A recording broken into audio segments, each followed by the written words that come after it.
Tayo po ay manalangin. Dakilang Diyos, maraming salamat sa gabing ito na iyo mo kaming pinagbuklod sa gawain ng sama-samang pag-aaral ng iyong banal na salita.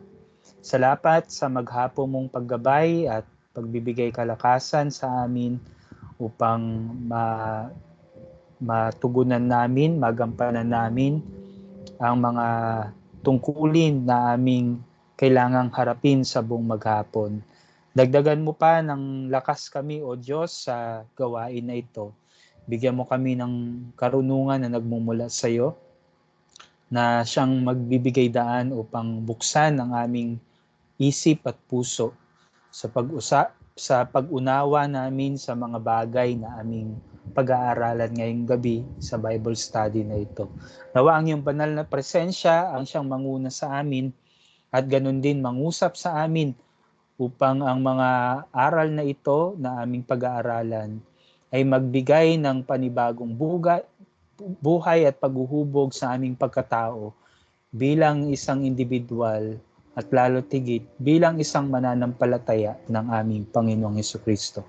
Sa iyo namin inilalapit ang lahat ng mga panalangin nito, akip ang aming pasasalamat at papuri sa pangalan ng aming Panginoong Hesus.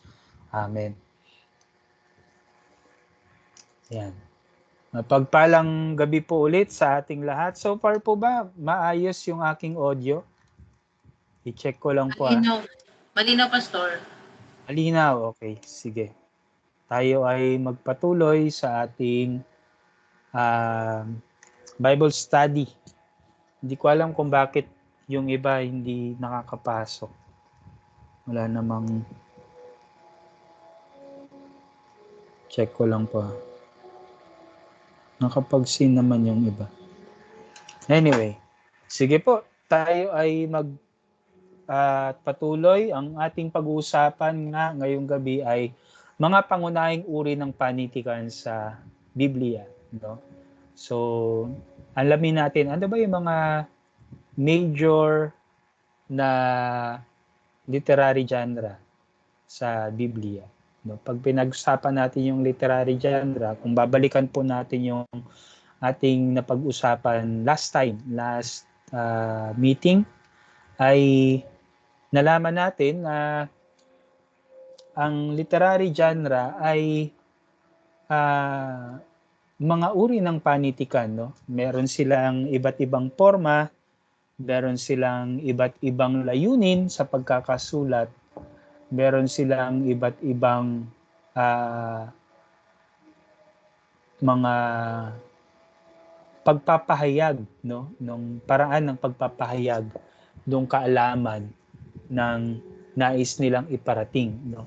Ang genre po kasi ang sinasabi natin yung panitikan o literature, yung sulat ay isa sa mga forma ng o paraan ng mga tao sa pagpapahayag nila ng kanilang nararamdaman, yung emotion nila, ganun din ng kanilang nalalaman o nais nilang iparating, nilalaman ng kanilang mga isipan, no?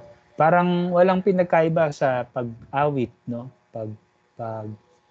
Pagkanta, no? O kaya pagtula, no? Lahat 'yan ay form of arts, no? Yung literature is also a form of arts, no? At tulad ng mga iba't ibang klase ng arts or sining, yung literature, meron din silang iba't ibang uri, no?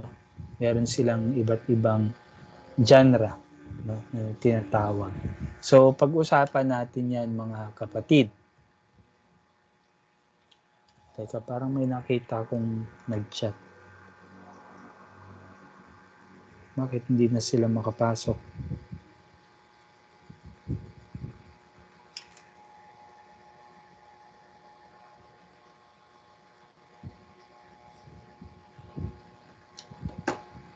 Teka lang po ah.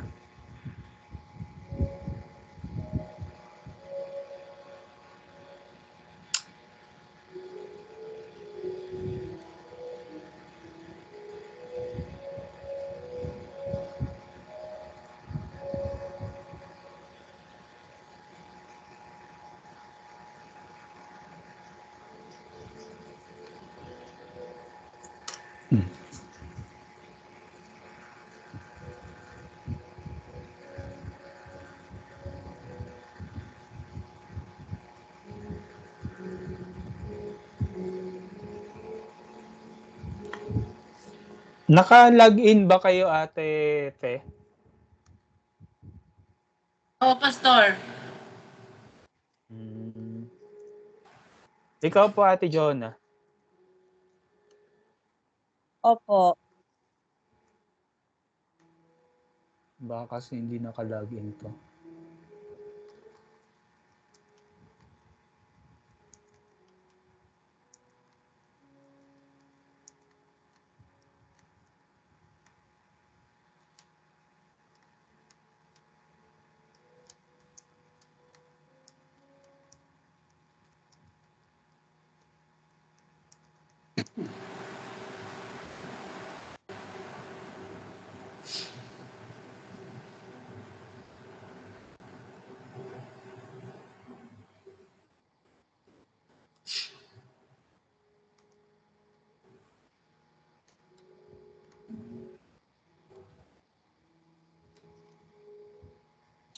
Hindi kita na ni Pastor yung recording sa Hindi kita ni Pastor sinuktot niya yung recording.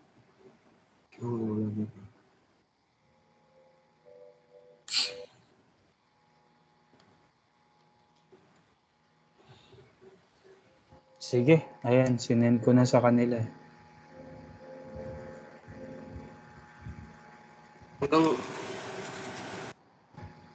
Okay, tuloy tayo. So, pag-usapan natin yung mga pangunahing uri ng panitikan sa Biblia. Yung iba dito ay napag-usapan na natin, pero papiyaw pa lang. So, ito papalalimin natin yung pag-unawa sa mga uri ng panitikan na to, yung literary genre. So,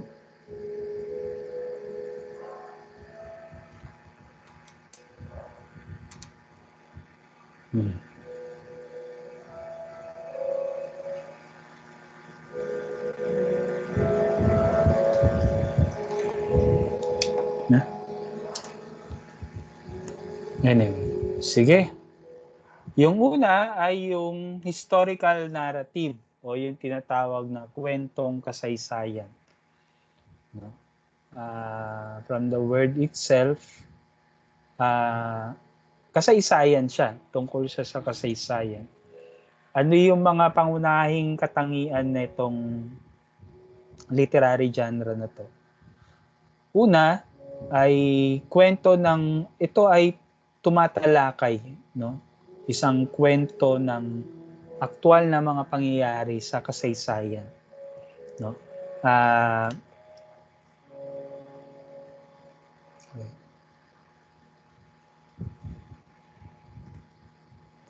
So yan. Pag sinabi nating aktual na pangyayari sa kasaysayan, tanda natin pagdating sa biblical narratives, lalo na sa historical narratives, hindi necessarily na accurate, no? Magkaiba yung actual sa accuracy or accurate, no? Sinasabi pag actual, nangyari, merong historical na evidence na pwede mong gamitin para patunayan na yung bagay na yon nangyari, o nag-exist doon sa pangyayari sa nakaraan, no? Pero pag sinabi nating accurate siya or tama yung mga detalye sa pagkakasaad doon sa kasaysayan, hindi necessarily na ganun yung historical narrative pagdating sa Biblia. Kasi yung mga manunulat ng mga bagay na ito, mga libro na ito sa Biblia, hindi nila ganun binibigyan ng diin yung accuracy, no? Mamaya sasabihin ko kung bakit, no? Susunod diyan, matatampok dito sa historical narrative yung kwento ng mga tauhan, no? Nandyan yung may mga tauhan, merong mga history ng tauhan, history ng mga lugar, at yung chronological na pangyayari. Pag sinabi natin chronological, ibig sabihin yung pagkakasunod-sunod, no? Yung base doon sa timeline nila. So yung pinakaunang nangyari hanggang sa sumunod na pangyayari hanggang sa pinaka-latest na nangyari. Ganon siya. Layunin nitong historical narrative ay yung ipakita ang kilos ng Diyos sa kasaysayan. Kaya sinasabi ko kanina na kwento ng aktual na pangyayari ito sa kasaysayan, pero not necessarily na accurate lagi yung mga detalye. Kasi ang pinakapangunahin na layunin ng mga writers, no, nung historical narrative ay ipakita kung paano kumilos ang Diyos sa kasaysayan. Halimbawa, yung kwento ni na Abraham, no, ni Moises at saka ni David, no. Pag binasa mo yung kwento nila, parang isipin mo parang napaka-imposibleng nangyari to, no? Kasi meron siyang mga detalye na parang beyond the reality. Dahil sinasabi natin na hindi naman na siya nangyayari sa atin ngayon. Bakit nung panahon nila nangyayari? Kasi kwento siya na kung saan nakikita rin yung reflection nila sa kanilang pananampalataya sa Diyos. No, tinitignan nila lagi kung paano kumilos yung Diyos sa buhay ng isang tao na yon o sa isang lugar na yon o sa isang pangyayari na yon sa kasaysayan ng mga taong naroon. No? Nagigets niyo po ba? So ano yung mga dapat nating tandaan dito? Tandaan natin na ang layunin ng narrative ay hindi lang magkwento, kundi ipakita ang plano ng Diyos sa kanyang bayan, no? So hindi lang siya nagkikwento, hindi kailangan yung accuracy ng detalye, no? Ang pinakalayunin niya ay ipakita yung pagkilos ng Diyos at yung kanyang plano sa kanyang bayan.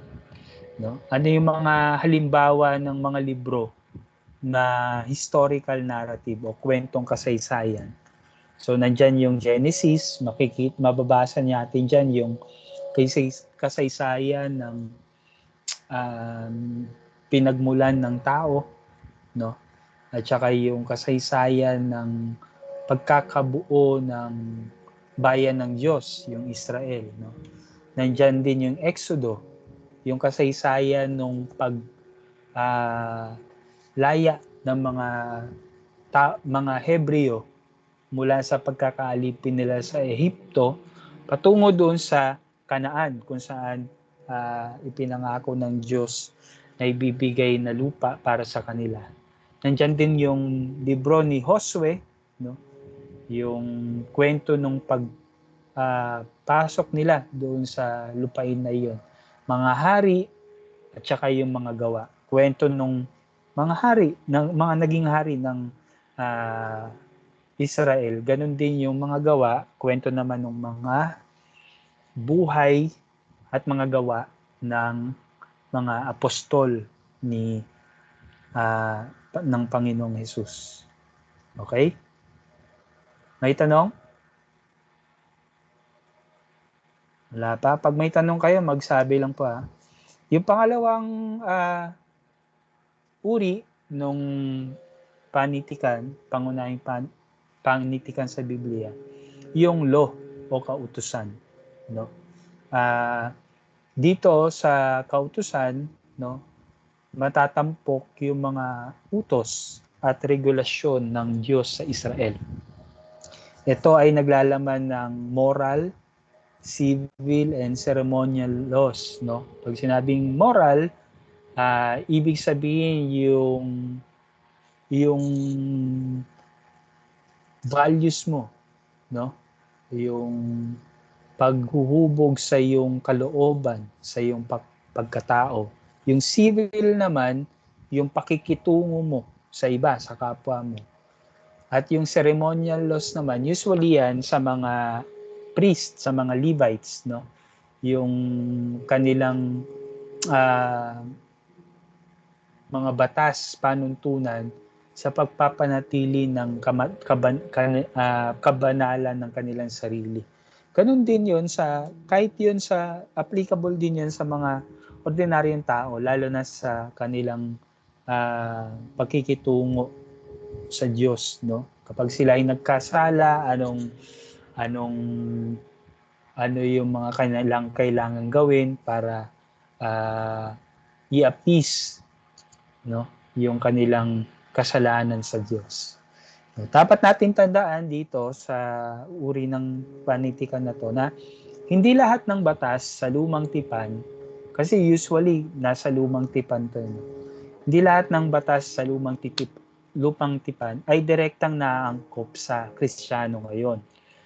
Kaya kailangang maunawaan ng konteksto at layunin to. Bakit hindi siya naaangkop? Kasi ginawa yung batas na iyon particularly para sa mga Israelita, no? Sa mga tao na hinirang ng Diyos. At ginawa yung batas na iyon na naayon sa konteksto, sa paniniwala at sa kultura nung panahon na iyon, no? Usually yung batas ay kontra doon sa existing na kultura o normal na kinagawian ng mga tao na sa tingin ng mga ng Diyos ay hindi nakakabuti, no, sa kanilang buhay. So ganun yung usually konteksto niya. So hindi lahat, no? Pwedeng yung iba may angkop sa atin pero hindi lahat. Hindi natin pwede silang iangkop or i-apply sa atin lahat. Ano yung mga halimbawa ng mga libro na may ganitong uri ng panitikan, law? Ang halimbawa diyan yung Exodo, no? Sa Exodo mababasa mo diyan yung pagkakabigay ng Ten Commandments, unang pagkabigay ng Ten Commandments kay Moises ni Yahweh. Tapos sa Levitico, diyan naman yung mga ceremonial laws, no? Yung batas na ibinigay ng Diyos para sa mga Levita, no? Yung mga namamahala, no, ng kanilang templo o nung tinatawag nilang tabernacle.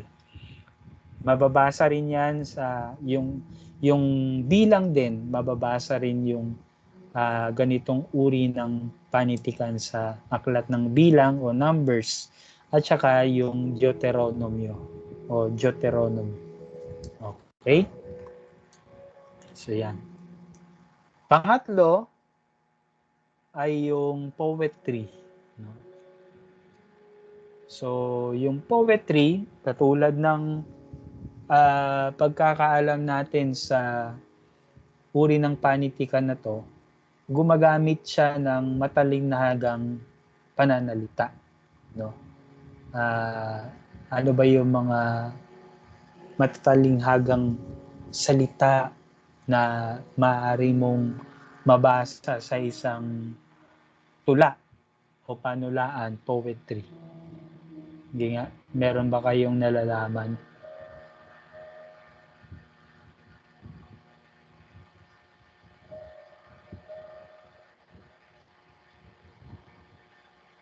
Wala akong alam, Pastor. Wala? Ano yung mga familiar kayong song na merong malalim na mga matatalinhagang salita?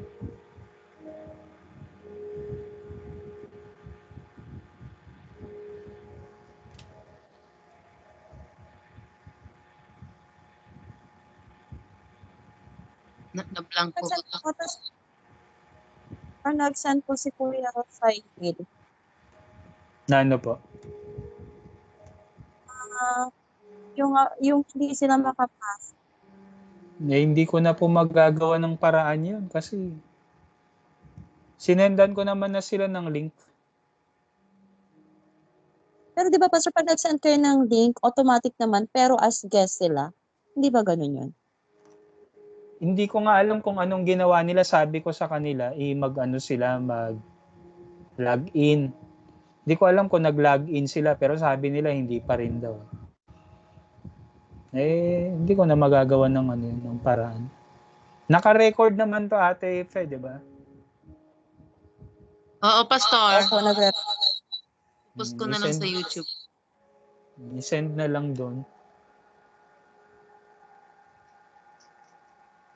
So ano yung mga katalinghagang salita na maaari nating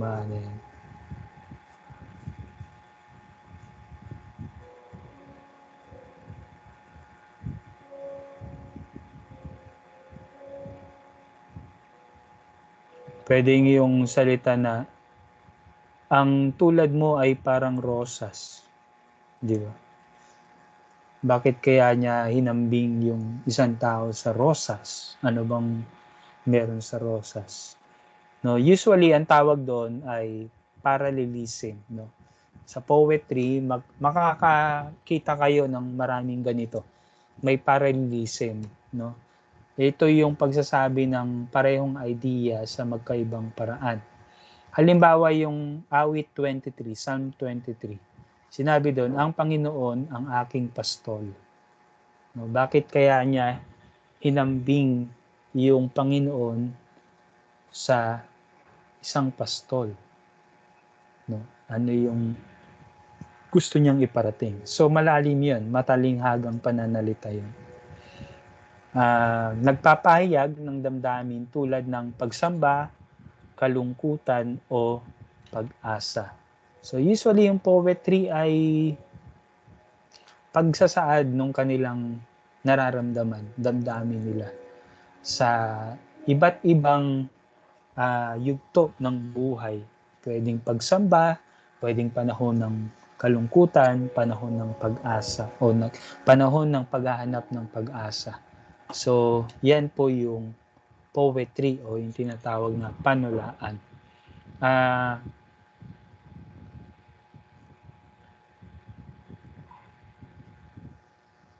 Dapat nating tandaan sa ganitong klase ng panitikan na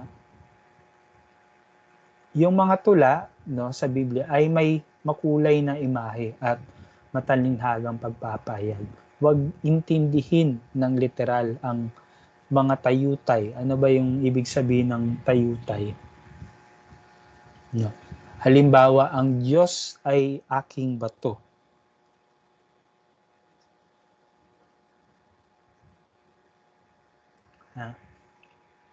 Pag sinabi na nabasa nyo, ang Diyos ay aking bato, hindi ibig sabihin na bato talaga si Yahweh. No? Kasi ang tawag doon, tayutay. Ibig sabihin, yung tayutay, yung figure of speech. No? Pag sinabi nating figure of speech, ito ay parang pagsasalarawan. No? Pagsasalarawan nung isang bagay, kumbaga, yung isang bagay na yon hinahalin tulad doon sa bagay na kung saan siya isinasalarawan. Bakit? Kasi meron silang katangian na maaring magkapareho sila. Ganon usually yung tayutay or figure of speech. So, pag sinabi na ang Diyos ay aking bato, ano ba yung katangian ng bato na pareho sa Diyos? No? Hindi ibig sabihin na siya ay bato. Sa pag sinabi natin bato, ano yan? Matibay, no? Matatag. Matibay, matatag. Di ba? So, pwede mo yon ihambing doon sa karakteristik ng Diyos. So, ganun siya. Ganun siya umiiral. Ano yung mga halimbawa ng poetry? or panulaan sa Bible. Yung awit, mga awit or psalms, kawikaan or proverbs, awit ng mga awit or song of songs, at saka yung panaghoy o yung tinatawag na lamentations. Okay? So yan yon. Ano pa? Number 4. Ayan. Wisdom literature. Yan. Pag sinabing wisdom literature or karunungan, dito makikita natin na nagtuturo usually yung mga ganitong klase ng panitikan. Nagtuturo sila ng praktikal na aral sa buhay, no? Nagpapahayag ng karunungan at tamang pakikitungo sa Diyos at sa kapwa. Gumagamit ng kawikaan at talinghaga. Halimbawa, yung sa Kawikaan chapter 3 verse 5 to 6, magtiwala ka sa Panginoon ng buong puso mo. No? Magtiwala ka sa Panginoon ng buong puso mo. Ano bang ibig sabihin ng pagtitiwala sa Panginoon ng buong puso?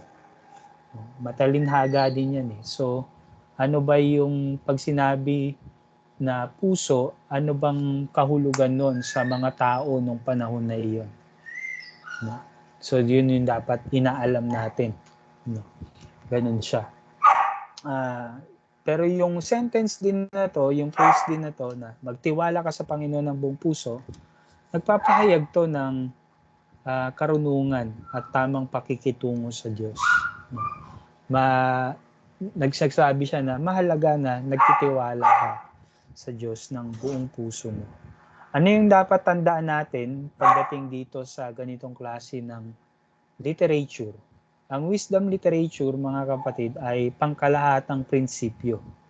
Universal principle, no? Hindi siya absolute promises. Halimbawa, buksan nyo sa Kawikaan chapter 10 verse 3 to 6. Pwede nyo po bang tignan yung Proverbs chapter 10 verses 3 to 6? Pakibasa na lang po.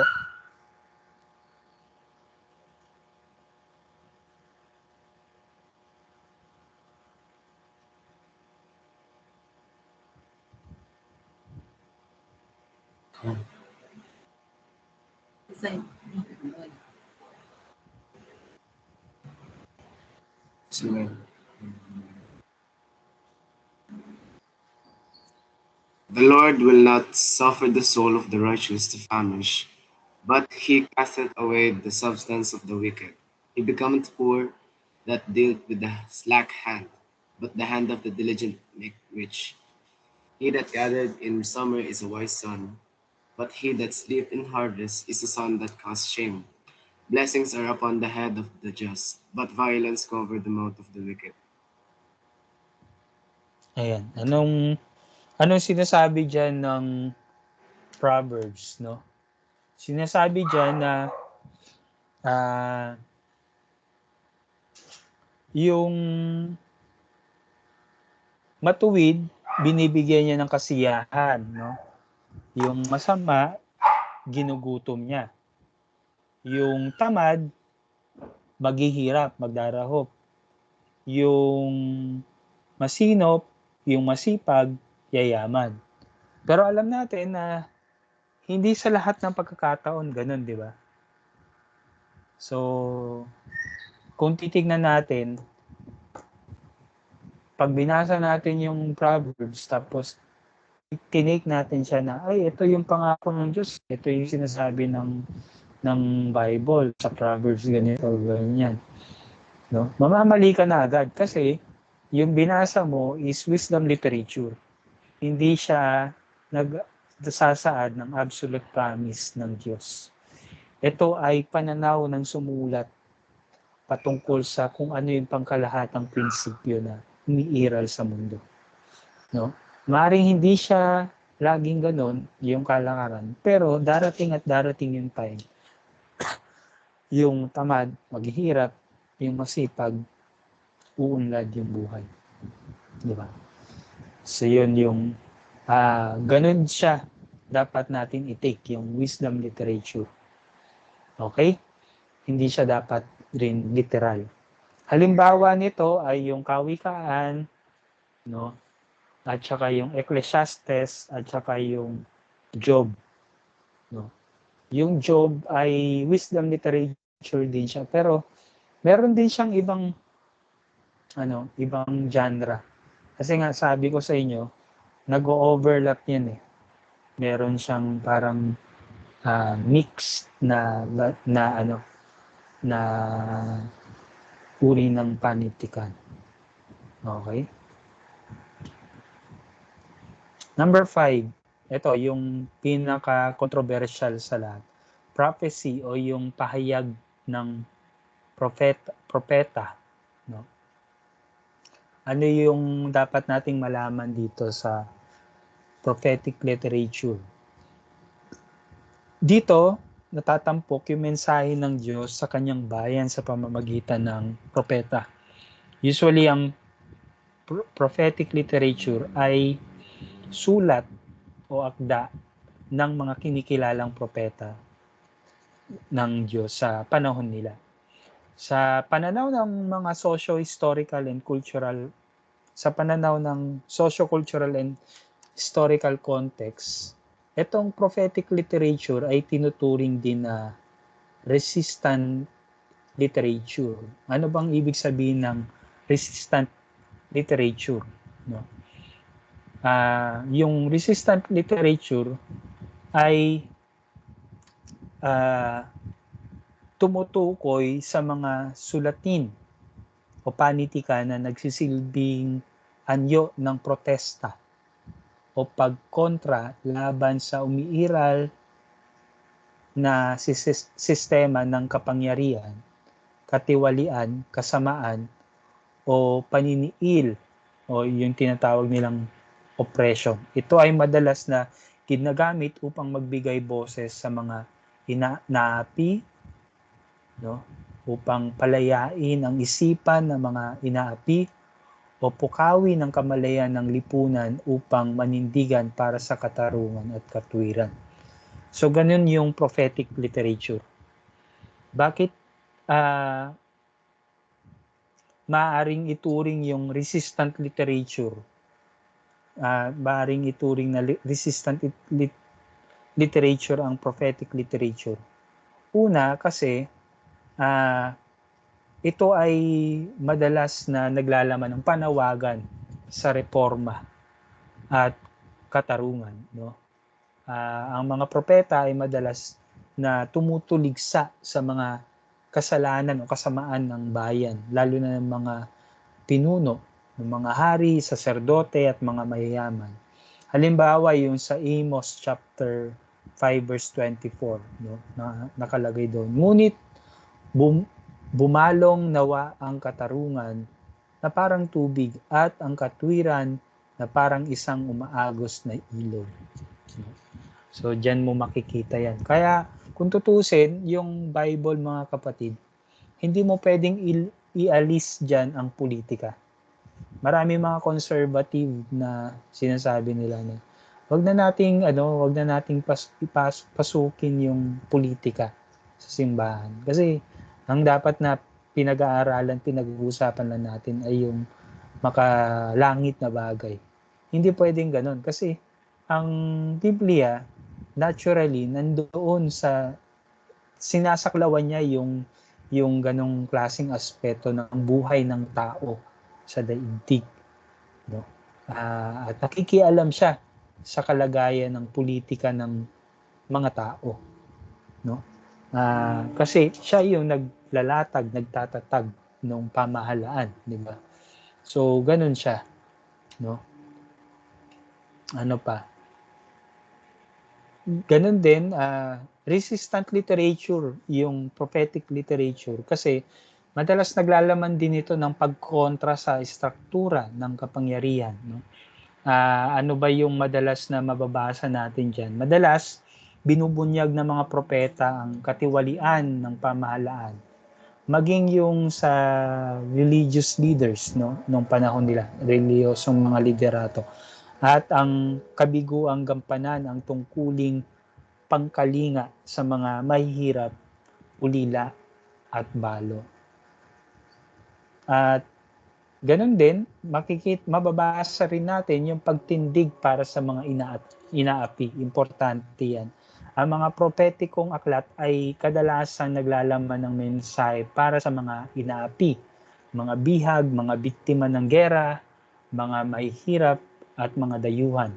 Halimbawa, yung sa aklat ni Jeremias, no, lalo na sa panahon nung exile, no, nasa Babylonian exile sila, ay nagbibigay ng panibagong pag-asa para muling para sa muling pagkabuo ng sambahayan, no. Ito ay pagpapakita ng pagtindig sa mga inaapi, yung mga tao doon na nasa exile, na pinapahirapan, ginagawang alipin, no. Sinasabi ni Propeta Jeremias na paparating na yung araw ng pagliligtas ng Diyos at tayo ay ibabalik niya doon sa ating lupang pinanggalingan. Yun ay isang paraan ng pagtindig. Minsan, yung prophetic literature din ay kaya siya resistant literature, ay minsan ay anyo ng subversive speech. Pag sinabi nating subversive, ay pagkontra, paglaban, no. Mahirap sabihin yan, lalo na sa panahon natin ngayon na uso yung red tagging, kasi usually pag subversive ka, subversibo, ibig sabihin rebelde, no. Gumagamit sila ng matatalinhagang salita, imahe, at minsan ay mapangahas na pahayag ng mga propeta upang ilantad ang katotohanan at kisingin ang konsensya ng bayan. So yung prophetic literature sa Biblia ay may tuturing na isang uri ng resistant literature, dahil ito ay hindi lamang nagbibigay ng mensaheng espiritual, kundi isa rin tong matapang na pagsusuri sa kalagayan ng lipunan, politika at relihiyon sa panahon ng mga propeta. Sa ganitong paraan, ang mga prophetikong sulatin ay nananatiling mahalaga sa mga diskurso ng usapin ng katarungan, ng pananampalataya, at saka ng pagbabago ng lipunan, lalo na sa panahon natin ngayon, no. Etong prophetic literature ay nagpapahayag din ng kalooban ng Diyos sa kasalukuyan at hinaharap. So hindi lang siya laging sa hinaharap, even sa kasalukuyan at present, madalas ay humihikayat ng pagsisisi sa kanyang bayan. Kasi nga madalas ang prophetic literature, tinitignan niya yung mga baluktot na nangyayari sa kasalukuyan, na madalas na may epekto yun sa maaring kahantungan ng kanilang buhay, ng kanilang kalagayan bilang isang bayan sa hinaharap, no. Halimbawa yung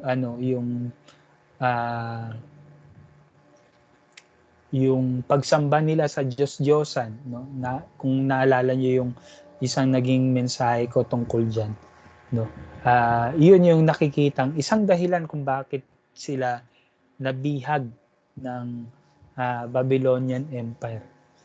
Kasi tinalikuran nila yung Diyos, sumamba sila sa mga Diyos-Diyosan katulad ni Baal. Nag-iba yung values ng mga tao, no.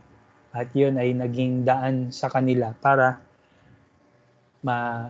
masadlak doon sa ganong klaseng kalagayan.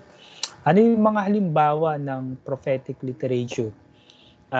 Nandyan yung propesya tungkol sa Mesyas, no? Mababasa natin yan sa Isaiah chapter 53.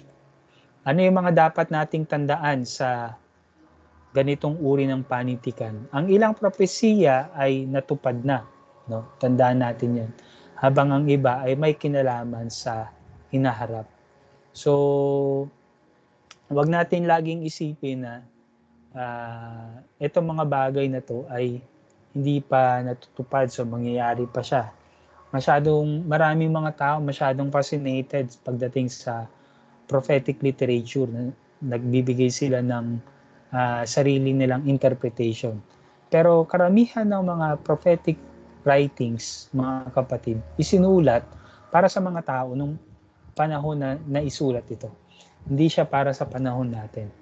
No? At tandaan nyo rin na may iba ang sinasabi ng prophetic literature pagdating sa end of times. No? Hindi yon tungkol sa paggunaw ng mundo.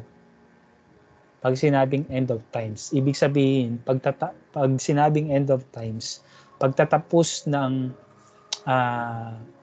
panahon na iyon. So, pag natapos yung panahon na iyon, magkakaroon ng papasok naman yung panibagong panahon. No? So, hindi siya tungkol sa pagkasira, pagkawasak ng mundo. Minsan may mga nagtatanong, Pastor, bakit matagal na tong naisulat pero bakit hindi pa rin siya nangyayari hanggang ngayon? Hindi pa nagugunaw ang mundo. Hindi po yun.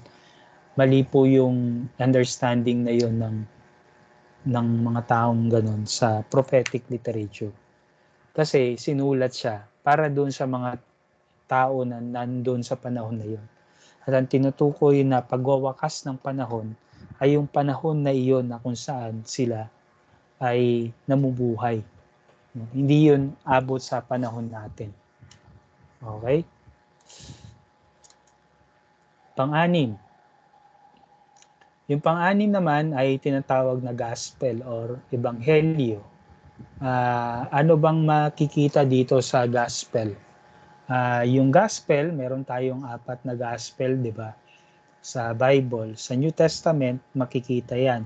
Yung Matthew, Mark, Luke, and John. Mateo, Marcos, Lucas, at saka Juan. Dito natatampok yung buhay, ministeryo, kamatayan, at muling pagkabuhay ni Jesus. No? Pag binasa mo yung 4 na ebanghelyo na yan, nandyan lagi yun. Mababasa mo yung buhay, ministeryo, kamatayan, at muling pagkabuhay ni Jesus. Kaya lang, meron silang mga variation, may mga pagkakaiba-iba sila. At sinasabi ng mga Bible scholars, yun yung kinagandaan doon. Ibig sabihin, binibigyan tayo ng different lenses o iba't ibang pagtingin ng mga taong nakasaksi sa buhay ni Jesus. Hindi siya kailangan na pare-pareho.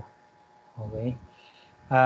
Ito ay pagsasama-sama rin ng mga narrative, teachings at saka parables ni Jesus. No? Kaya minsan, pag binasa nyo yung Gospels, meron mga materials, kunwari sa Book of Mark, na mababasa mo rin kay Matthew at saka kay Luke. No? Pero ang problema, magkakaiba-iba sila minsan ng pagkakasunod-sunod. Bakit nagkakadon? Kasi, tandaan nyo, yung gospel, isinulat siya, yung pinaka-earliest na gospel, pinaka-unang naisulat, yung Book of Mark. And naisulat yan around 60 years. 60 CE. So mga nasa around 30 years after nung lumisan si Jesus sa mundo.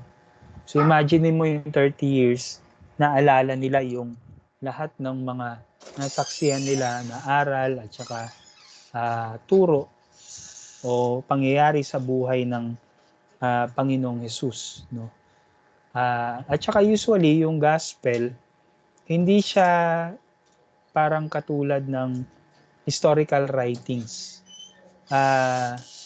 Sinulat yung gospel para ipangaral yung buhay, ministeryo, at saka kamatayan, at saka muling pagkabuhay ni Jesus na naglalaman din ng iba't ibang mga teachings niya.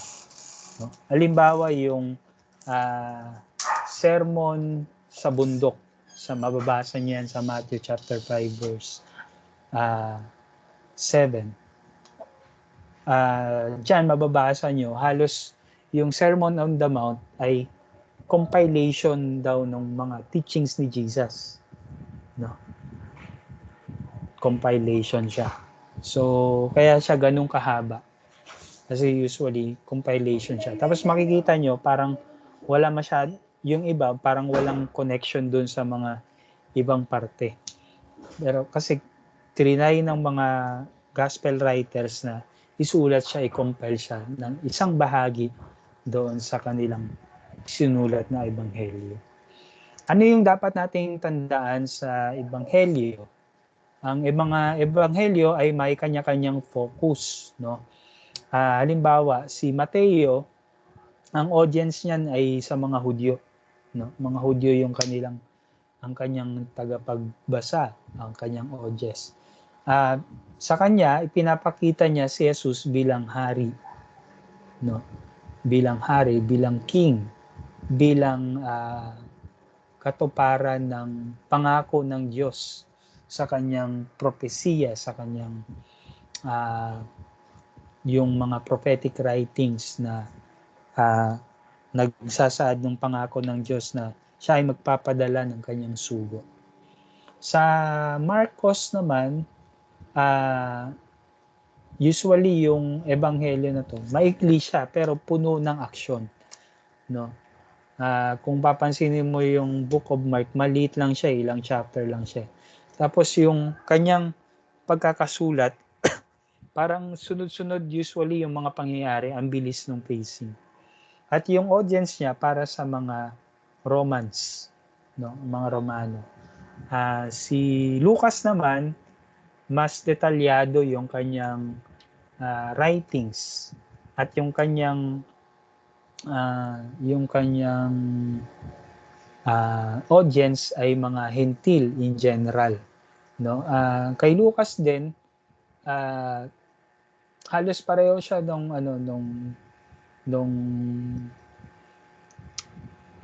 view ni Matthew sa kay Jesus, no? Katuparan ng pangako ng Diyos. Si Marcos naman, ang view niya kay Jesus is suffering servant, no? Yan. Tapos kay John, siya yung pinakakaiba, no? Ibang-iba yung kanyang material kaysa doon sa mga naunang mga gospel, no? Yung kay Juan malalim, no? Theological, no? Tinatampok yung pagka-Diyos ni Jesus, no? Ganun yung focus niya. So iba-iba siya, no? So yan yung mga dapat nating tandaan, no? Kaya dapat pag nagsa-cite kayo ng isang text mula dito sa mga gospel books na ito, titignan nyo lagi, ano ba yung focus nung author? Ano ba yung treatment niya kay Jesus? Ano yung kanyang pananaw? Bakit niya kaya naisabi to? Kasi usually may connection yun. Okay?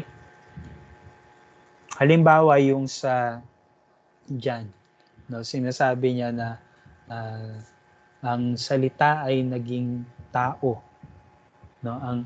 Ang salita ay Diyos, tapos ang salita ay naging tao. So bakit niya sinasabi yun? Kasi yung focus niya kay Jesus ay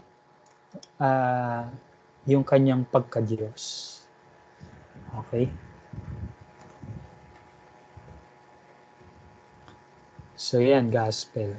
Pang-pito, yung tinatawag na epistles or mga sulat. Ito naman ay usually, ito yung mga liham ng mga apostol para sa mga simbahan o individual. Karaniwan, yung nilalaman ng mga sulat na ito, ng ganitong klaseng literature, ay mga doktrina, no? Pinapangaral nila yung mga doktrina. Kasi usually, pag merong issue pagdating sa ibang katuruan na pumapasok doon sa isang community o isang spiritual community na na-establish na nung mga apostol. So, kino-correct nila yon. Kaya meron siyang doktrina. Kaya naglalaman din siya ng mga practical na bagay sa buhay Kristiyano. Halimbawa, merong conflict pagdating sa ano ba yung isang naging conflict na sinulatan ni Pablo. Halimbawa yung sa merong isang issue siya na laman na etong ano na to, itong church na ito na kanyang na-establish, nagkakaroon ng problema pagdating sa pag-conduct nila ng communion nung banal na hapunan.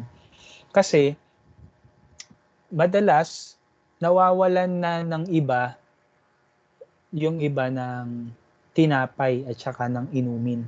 Kasi nauubos agad, hindi nagkakasya. Ibig sabihin, hindi nagkakasya. Eventually, nalaman nila na nung mga leaders na nandoon na kaya pala hindi nagiging sapat para sa lahat. Kasi yung iba kumukuha ng marami. At kaya sila kumukuha ng marami kasi hindi sila pala kumakain muna bago pumunta doon sa kanilang ginagawang pananambahan at pag-aaral. So doon sila kumakain, no? So yun, sumulat si Pablo doon at isa sa kanyang mga pinuna yung bagay na yun nangyayari na yun. So practical siya. Practical kasi meron siyang gamit pagdating sa buhay ng mga mananampalataya nandun. Halimbawa rin yung isang makikita dito yung 1 Corinthians 13. Ito yung sinasabi nating love chapter. So pag binasa mo yan, makikita mo yung doctrinal aspect nung pananaw ni Paul pagdating sa talents and skills na biyaya ng Diyos sa mga mananampalataya, di ba? Pero ang paano mo siya gagamitin, pero ang pinaka bottom line nung sinasabi ni Paul, kahit na anong talento ang meron ka, kung wala kang pag-ibig, wala tong saysay. So, ano yun? Practical na gabay sa buhay yun. No? So, nagko-coincide siya doon sa 1 Corinthians 13. Tandaan nyo rin, merong iba't ibang uri ng epistles sa New Testament. Kasi yung epistles, mababasa mo lang yan sa New Testament. Wala namang epistles sa Old Testament. So, dalawa yan. Una, yung tinatawag na Pauline epistles. Ito yung mga sulat na inuugnay kay Pablo, kay Apostol Pablo. Ibig sabihin, pinaniniwalaan na siya yung sumulat nito. At ito'y sinulat sa partikular na mga simbahan o individual. Halimbawa, yung Romans, no? Sinulat niya para sa mga taga-Roma. 1 and 2 Corinthians, sinulat niya para sa mga taga-Corinto. Galatians, sinulat para sa mga taga-Galacia. Ephesians, sinulat para sa mga taga-Efeso. Philippians, sinulat para sa mga taga-Pilipos. Colossians, isinulat para sa mga taga-Colosas. No? 1 and 2 Thessalonians, isinulat para sa mga taga-Thessalonica. Lahat yon, sulat yon ni Pablo para sa mga simbahan. Tapos meron din tinatawag na sulat niya para sa mga individual. Nandyan yung 1 and 2 Timothy, nandyan yung Titus, nandyan yung Philemon. No? So, yan yung unang uri ng epistle. Meron din naman na tinatawag na, so, nalaktawan ko, yung general or Catholic epistles. Pag hindi natin Catholic, universal, pangkalahatan. No? Sa madaling salita, general. No? General epistles. Ano itong mga general epistles na to? Ito yung mga sulat na inuugnay sa iba pang apostol, hindi kay Pablo. At sila ay isinulat para sa mas malawak na mambabasa. Madalas na tinutukoy ay ang iglesia. So, yung pag sinabing iglesia, capital I, tumutukoy yon sa pangkalahatan na mananampalataya. No? Sila yung iglesia. So kahit nasaan ka naroroon, pag nabasa mo yung general epistles, para sa iyo yun. Yun yung general epistle.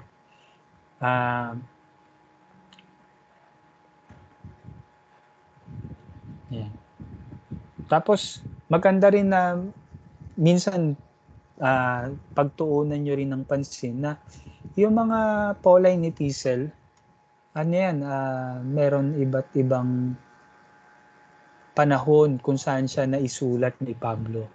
At saka yung reason niya ng pagsusulat. Kunwari yung meron tinatawag na theological epistle sa Pauline to. No? Yung Romans, 1st and 2nd Corinthians at saka Galatians, usually theological siya yung kanyang nilalaman. Meron naman yung prison epistles. Ito yung sinulat ni Pablo na nasa kulungan siya. Kaya madalas pag binasa mo tong mga epistles na to, more on sa encouragement yung nilalaman. Yan yung Ephesians, Philippians, Colossians, at Philemon. Tapos meron ding pastoral epistles. Ito naman yung 1st and 2nd Timothy at saka Titus, no? So siya, parang naka-address siya sa mga individual. Kasi itong mga taong ito ay merong malapit na kaugnayan kay Pablo at sila yung mga tinuruan talaga ni Pablo para maging leader at mamahala doon sa mga iglesia na kanyang na-establish. Kaya siya tinawag na pastoral epistle. Okay? So yan. Pang-8, ayan, malapit na tayo. Ito ay huli na. Yung tinatawag na apocalyptic literature o apokaliptiko. So ano yung matatampok dito sa ganitong klase ng literary genre o uri ng panintikan? Madalas, itong mga ganitong klaseng literature gumagamit ng matitinding simbolismo at imahe. Madalas ay may kinalaman sa hinaharap o sa wakas ng panahon.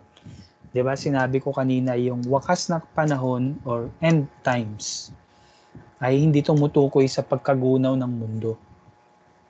Ibig sabihin nun, yung pagtatapos nung era, nung time na yun, nung period na yun, at mag-a-usher naman, magbubukas naman sa panibagong panahon.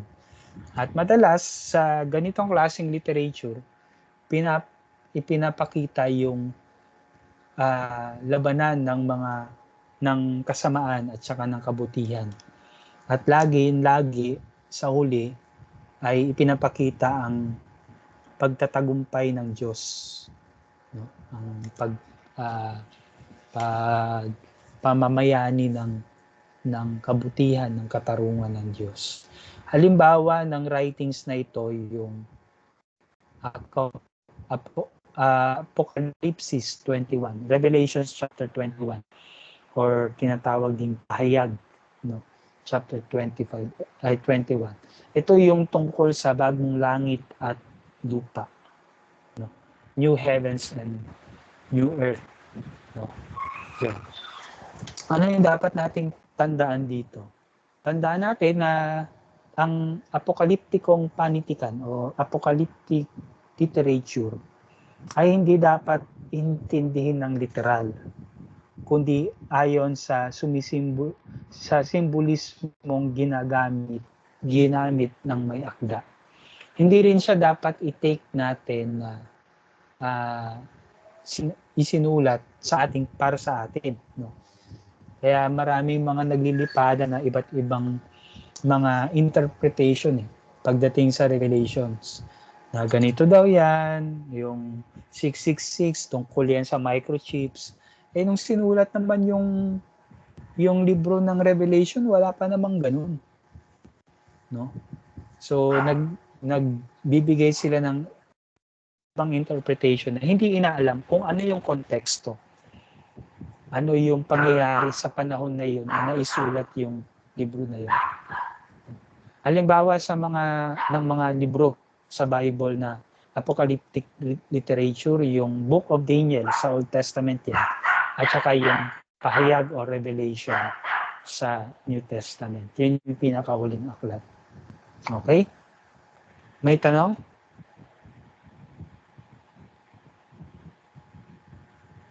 Wala, Pastor.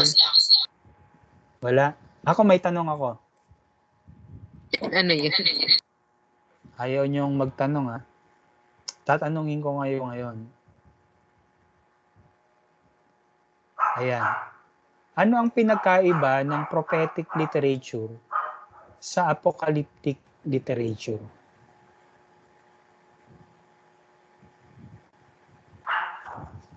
Kasi madalas sinasabi, parang iisa lang natin prophecy yan parang yung apocalyptic literature, lalo na yung Revelation, prophetic book yan, prophecy. Pero meron silang pagkakaiba. Ano yung pagkakaiba nila? Meron kayong guest? No, Pastor, yung prophetic is parang event na mangyayari sa future, parang ganun. Tas apocalyptic, event na necessarily, specifically na end of the world, parang ganun.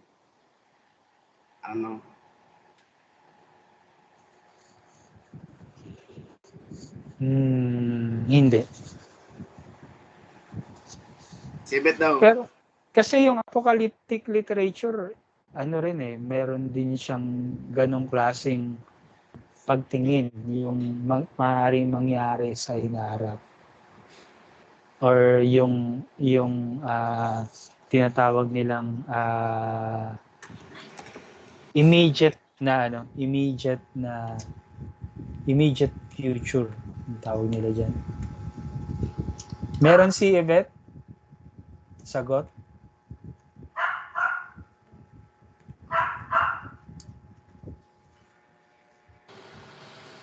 Wait lang. Nag-iisip pa, Pastor.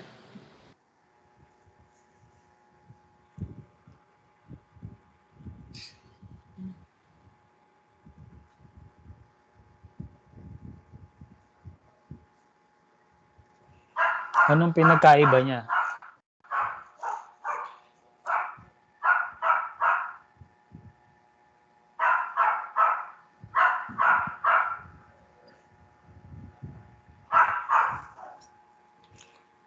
Kung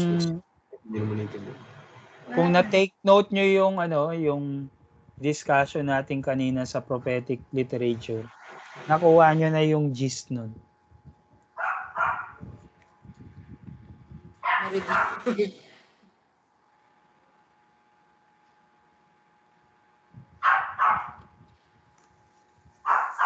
Kaya nga, Pastor, yung katulad ng sinabi mo kanina, apocalyptic is something na end of an era. Na yung bagong start siya ng another era. Tapos kapag prophetic naman, general future. Ganun ba? General future, anong pinagkaiba nun? I don't know. Focus dun sa God's message and warning for the present. Kung tumutukoy pa rin siya sa future. Pastor Sebet daw. Sige, Yvette. Pastor? Sa prophetic literature focuses on God's message and warning for the presence. Nagbasa. Present. While apocalyptic literature emphasizes divine revelation of future events, often catastrophic, and the end times. So, sa madaling salita, Yvette, anong ibig sabihin ng binasa mo?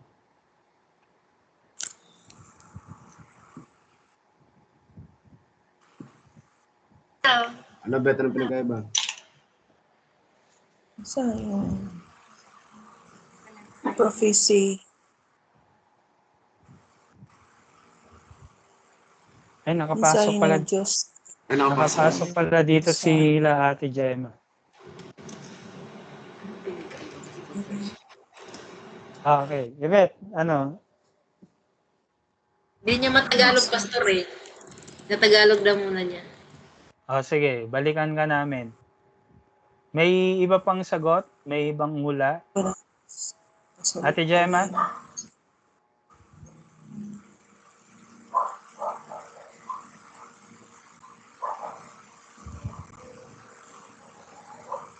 Naabutan niyo po ba yung discussion sa ano?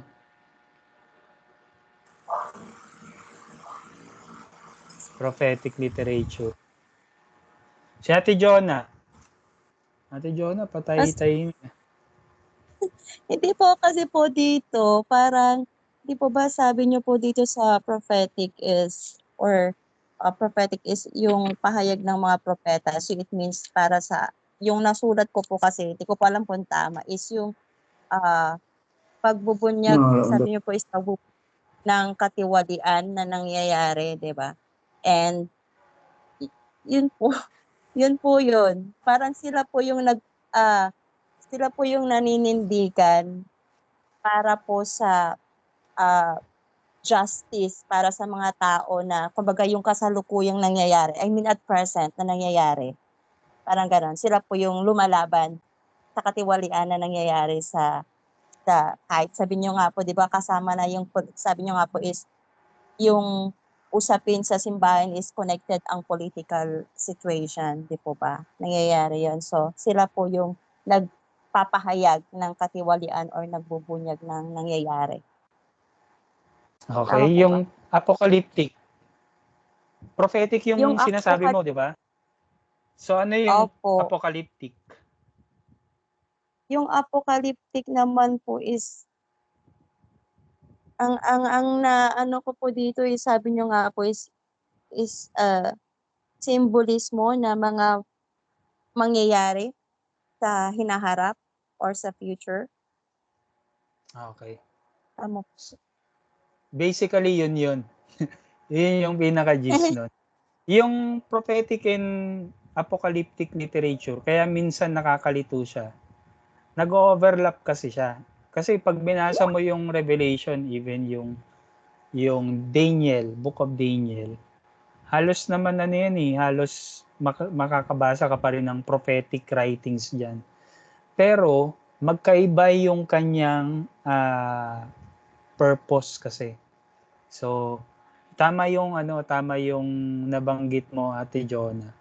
Yung prophetic literature, nakafocus siya sa pagtawag sa mga tao into repentance, no? At ina-address niya yung mga moral and ethical issues nung mga tao na kanyang pinapagpahayagan. Specifically, yung bayan ng Diyos, yung mga Israelita, no? Lalo na yung mga leaders, yung kanilang mga hari, yung mga kanilang mga priest, no? Na imagine mo, dapat yung simbahan, 'di ba? Siya yung nagre-preserve ng moral compass ng ating society. Kapag siya ay na corrupt, no? Talagang maliligaw yung mga tao. Yun yung purpose ng prophetic literature. Yung apocalyptic literature, on the other hand, ang emphasis naman niya yung visions, yung revelations na mula sa Diyos, at saka yung end times, yung pagtatapos ng panahon na iyon, no? Na kasi minsan yung mga tao, kapag maintindihan niyo siya, pag inilagay niyo yung sarili niyo doon sa karanasan ng mga tao na naroon nung time na yun. Imagine niyo yung kanilang paghahirap dahil doon sa madalas sinasabi nila yung parusa ng Diyos sa kanilang mga kasalanan, no? Hinayaan sila na sakupin, no? Tapos i-oppress, no? Minsan madalas nakakawalan ng pag-asa 'yon. kapag ikaw ang naroroon, parang ayaw mo na, isusuko mo na lang. Parang madalas ang issue doon, yung kawalan ng pananampalataya sa Diyos. Minsan nagtatanong yung mga tao, nasaan ang Diyos sa mga panahon na to? Kung totoong may Diyos, bakit namin nararanasan na ito? And yung apocalyptic literature, laging nagsasabi na, hindi to magtatagal. Matatapos din itong bagay na to.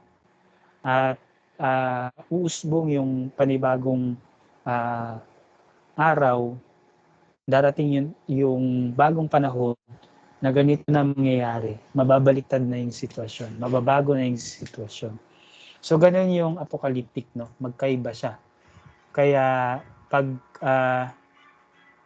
kapag sinabi nating prophetic literature, nakatuon yun sa pagtawag sa mga tao na magsisi at pagtugon sa mga issue sa moral or ethical. Habang yung apocalyptic literature naman ay nagbibigay diin sa mga pangitain, paghahayag at sa katapusan ng mga panahon. Kadalasan gumagamit ng simbolikong wika at imahe upang ihatid ang mga mensahe ng pag-asa at paghihikayat. So, yung apocalyptic literature ay more on giving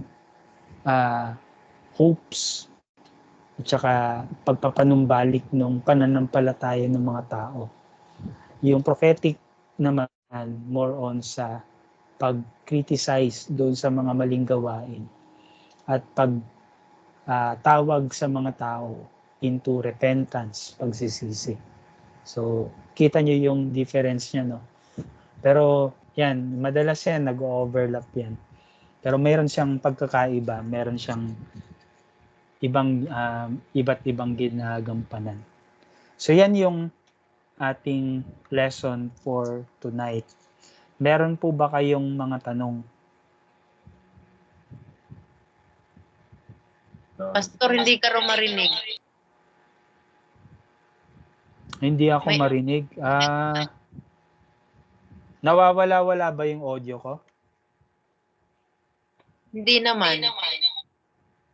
Baka sa connection. Pero di bali po, meron naman pong recording to. Pwede nyo na lang balikan para ma-review. Wala naman tayong ibang gagawin ngayon. Discussion lang para lang magkaroon kayo ng ng mas malawak pa na kaalaman pagdating sa Tanong ko lang, iba't ibang uri ng panitikan sa Bible. Yes, Ate Ipe. tanong ko lang, yung apocalyptic literature at saka yung isa? Prophetic. Bakit hindi siya madalas marinig sa mga sermon?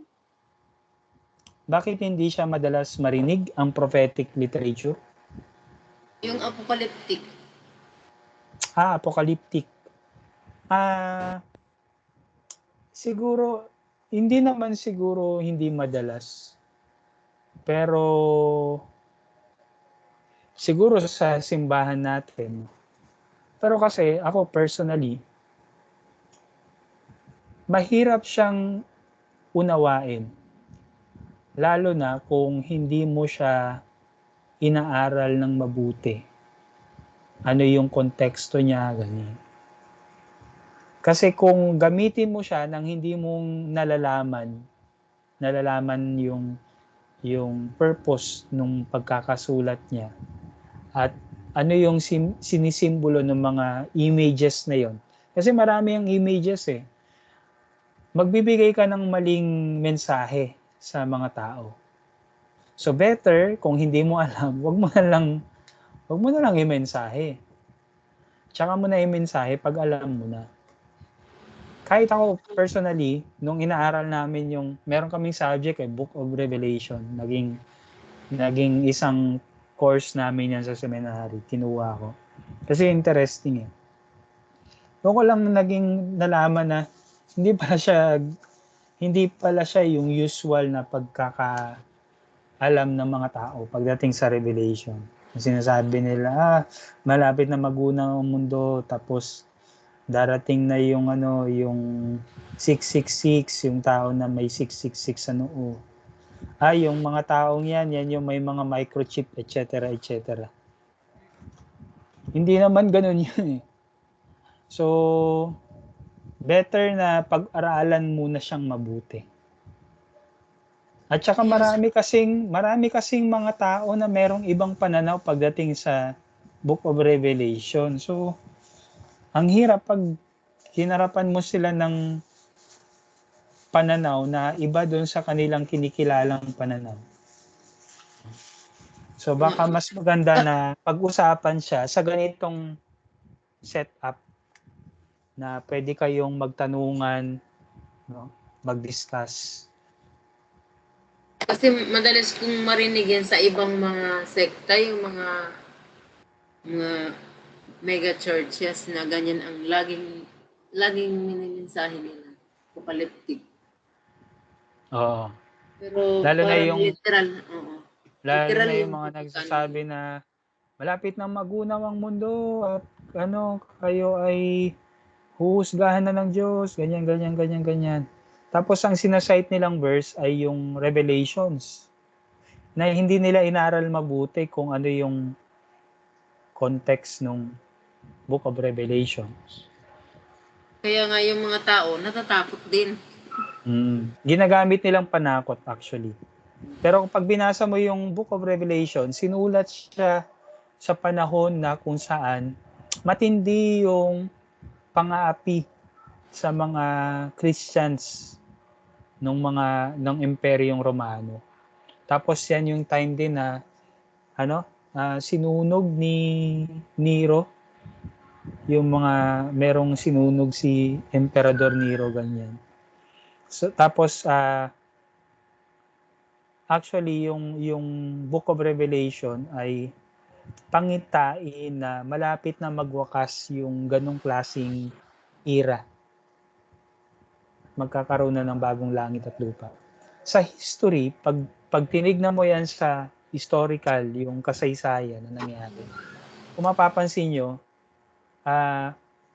kung dati yung mga Christians, minority sila, tapos wala silang equal rights sa mga Romano eh. So sila, madali lang sila na na lapastanganin ng mga Romano. Kasi wala silang equal rights. Until such time na yung isang emperador nila, si Constantine, na-convert sa Christianity. Tapos yung Christianism, binigyan niya ng equal rights sa yung mga Kristiyano, binigyan niya ng equal rights sa mga Romano. Until such time na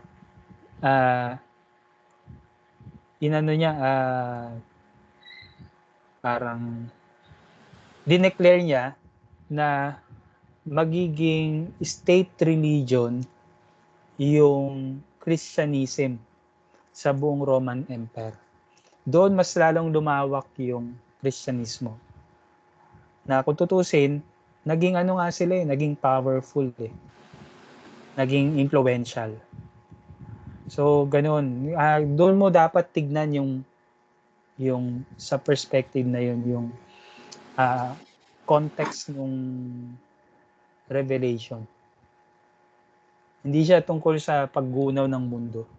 Tungkol siya sa pagtatapos ng era. Tapos yung new heaven and new earth, yun ay imagery lang. Hindi siya ibig sabihin na meron talagang bagong mundo na ibibigay ang Diyos.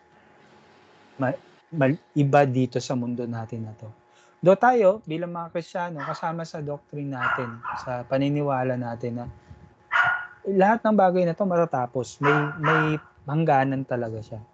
At darating yung time na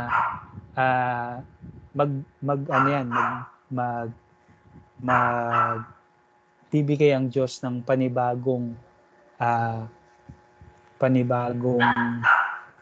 kaayusan sa ating mundo. Ano naman yan cycle naman yan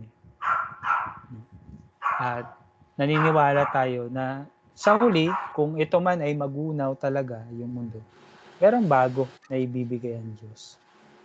Yun yung pattern na binibigay sa atin dun sa Revelations. Pero hindi yan usapin ng yung mga microchips.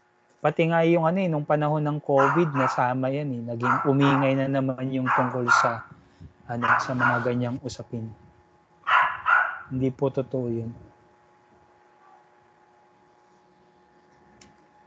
May tanong pa? Nasagot ko ba yung tanong mo, Ate Pe? Oo, Pastor. Mas naliwanagan na ako.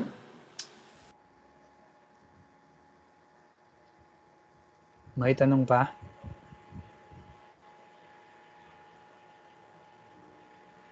So kung wala na, tayo ay magwakas na sa ating gawain na to. Hilingin ko si Ate Jonah.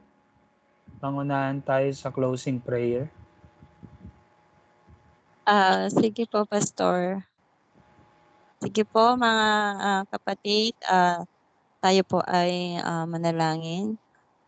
Muli, dakilang Diyos, nagpapasalamat po kami sa gabing ito sa aming mga narinig na pag-aralan.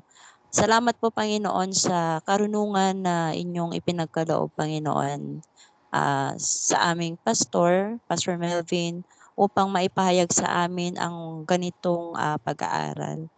Papasalamat po kami dahil nagkaroon po kami ng panibagong kaalaman.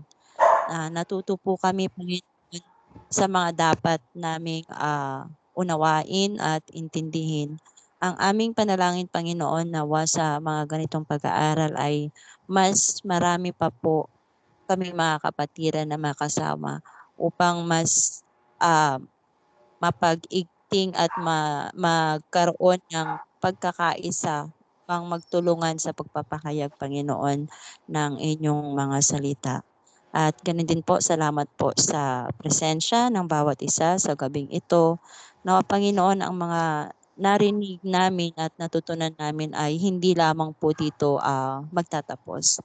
Tulungan niyo po kami, Panginoon, magkaroon ng courage para maipagpatuloy upang mas lalong matutunan at mas lumalim, Panginoon, aming mga pag-uunawa sa mga ganitong pag-aaral. Salamat din po sa presensya, salamat din po sa effort na ginagawa ni Pastor Melvin para ay matuto, magkaroon ng kaalaman. Salamat po sa inyong kabutihan at salamat din po sa mga pagpapala, biyaya na aming natanggap sa buong linggo at lalo na sa hapong ito o sa gabing ito. Ito po aming pasasalamat sa iyong dakilang pangalan. Amen. Amen. Amen. Sige Amen. po. Sa next meeting po, yung tutuloy natin tong discussion na to. Ito naman yung mga pag-usapan naman natin, yung iba't ibang literary genre naman na hindi siya yung major kasi ito yung mga nakapaloob doon sa mga books, no? Halimbawa yung parables, no? Yung myth, yan, pag-usapan natin yan. So, bago tayo mag-iwalay, pwede ba tayo mag-picture taking? Buksan po natin yung ating mga camera. Pastor, welcome natin yung naka-join si Stephen. Nandiyan si Stephen Nandyan ba? Hindi nga daw niya marinig. Wala. Diyan. Ayun o. Ito sa call wala siya. Nasa kabilang gadget na. O, sige, picture tayo. Tingin sa camera. 1, 2, 3. Smiley. Ba't nawala si Kuya Cyril? Hindi nakita. Ayan, ulit. 1, 2, 3. Yan. Salamat po. Paalala rin. Siguro Thank you, Pastor. Apo. Hindi ko masyadong Paalala. marinig kasi ano eh. So, andito kaya si Magandang, Stephen, ano, no? Saan niya Sabihan, nakita? Buwig bigla. abisuhan ko na kayo. Hello. Saglit lang po. Ay! Stephen Para Untal pala. maabisuhan ko kayo. Diyos. Sorry. Yung Hindi kasi script po, nagpagawa ko ni matatapos na... Stephen. Okay, sorry. Saglit lang po, saglit. Meron lang akong announcement. Yung Skype